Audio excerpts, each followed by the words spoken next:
लोकनेते राजाराम बापू पाटील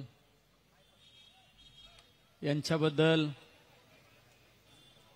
जे चुकीच्या पद्धतीने त्यांच्याबद्दल जे शब्द वापरले त्याचा निषेध म्हणून आज या ठिकाणी असंख्य पाटील परिवारावर प्रेम करणारे या ठिकाणी सर्व माझ्या बंधू भगिनींनो, माझ्या तरुण मित्रांनो, महाराष्ट्र हा संस्कृतीपासून कुठेतरी लांब चाललेला आहे।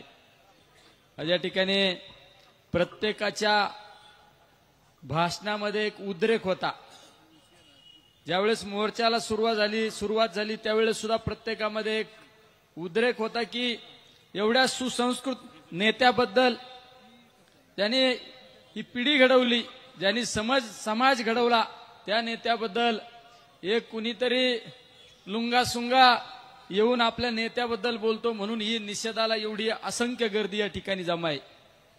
आता एका वक्त्याने सांगितलं, हे बोलणारे ठेवलेले, याचा जो आका आहे ना, आका जो कुठेतरी इशीत बसून सांगतो, जाती जातीमध्ये भांडणं लावून देतो, समाजामध्ये चांगलं काम करणाऱ्या नेतृत्वाबद्दल कोणाला तरी गरळ ओकायला लावतो, त्या आकालाच धडा शिकवला पाहिजे। नाही सगळ्यात महत्वाचं आहे, कारण आज यांच्याकडे द्यायला काय नाही। देशाची परिस्थिती पाहिली, राज्याची परिस्थिती पाहिली, लोकांना निवडणुकीमध्ये मोठमोठ्याले आश्वासनं दिले, पण यांच्याकडे द्यायला काय नाही। मग आता लोकांना डायव्हर्ट कसं करायचं? मग हिंदू मुस्लिम, अरे 2014च्या आधी सर्व समाज एकत्र येऊन सण उत्सव एकत्र साजरे करीत होते, आणि असं काय झालं अचानक? राज्यामध्ये जातीमध्ये संघर्ष निर्माण करून देण्याचं काम यांनी जाणीवपूर्वक केलं, कारण यांच्याकडे विकासाचा अजेंडा नाही। आज राज्यामध्ये अतिशय जास्त पावसामुळे, ढगफुटीमुळे शेतकरी हवालदिल झाले, शेतकऱ्यांचं नुकसान झालं, शेती वाहून गेली, माल वाहून गेला, घरं वाहून गेले, दुकानं वाहून गेले। त्यांना त्या ठिकाणी तात्काळ मदत करणं गरजेचं आहे, पण त्यावर कोणाला बोलत नाही। शेतीमालाला काय परिस्थिती आहे, आज कांद्याची काय परिस्थिती आहे, ऊसाची काय परिस्थिती आहे, सोयाबीनची काय परिस्थिती, कपाशीची काय परिस्थिती, दुधाची काय परिस्थिती आहे। माझ्या शेतकऱ्याला आत्महत्या करण्याची वेळ आलेली आहे, त्यावर कोणी बोलायला तयार नाही। आमच्या तरुण बेरोजगारांबद्दल बोलायला तयार नाही कोणी।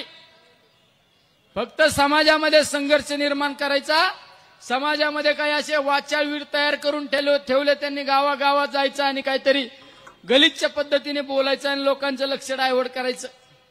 त्यामुळे त्यांना धडा शिकवण्याची वेळ आलेली आहे, धडा शिकवण्याची वेळ आलेली। मी तर या सगळ्यांना सांगतो, हे पोलीस बाजूला ठेवा एकदा, आणि होऊन जाऊन द्या तुमच्यात काय, तुम हमारे में कितना दम है और तुम्हारे में कितना दम है, एकदा दाखवू ना। हे घेऊन फिरताना काल कुणीतरी सांगितलं, जो कुणीतरी वाचाळवीर बोलला तो पहिला 2 पोलीस घेऊन फिरत होता, आता 4 पोलीस दिलेत, आता 10 देतील।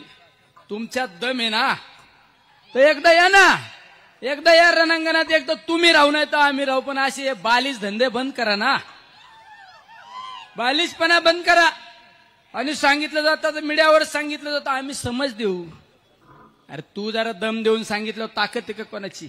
आम्ही जर एखाद्या व्यासपीठावर एखादा शब्द चुकीचा गेला तर पवार साहेब सांगतात, चुकीच्या पद्धतीने स्टेटमेंट करतात, ते सांभाळून बोला, एवढंच सांगतात, आमच्या परत तोंडातून शब्द येत नाही। अरे यांनाच गोड लागत ना।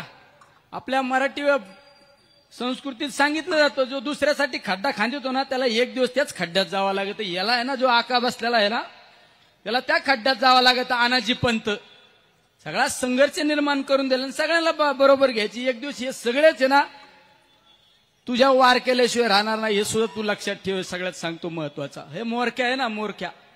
त्यामुळे आज या ठिकाणी ही फक्त थिनगी आहे। ही जयंत पाटलांबद्दल जे वक्तव्य केलं, राजाराम बापूंबद्दल जे वक्तव्य केलं ना, हे फक्त थिनगी आहे, हे चिंगारी आहे।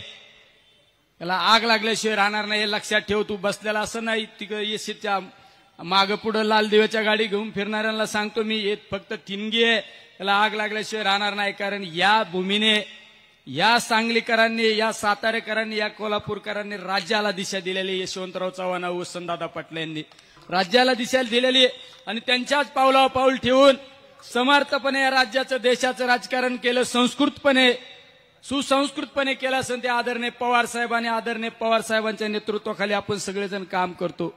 त्यामुळे तुम्ही जे वक्तव्य केलं त्याला तुम्हाला धडा शिकवल्याशिवाय जनता तुम्हाला स्वस्थ बसणार नाही, हे तुम्हाला या ठिकाणी सांगतो. या ठिकाणी असंख्य जयंत पाटील साहेब असो किंवा आमच्या राजाराम बापू पाटलांबद्दल प्रेम करणारे असंख्य या ठिकाणी जनता उपस्थित आहे. तर सर्वांना धन्यवाद देतो. थांबतो. रामकृष्ण हरी. धन्यवाद.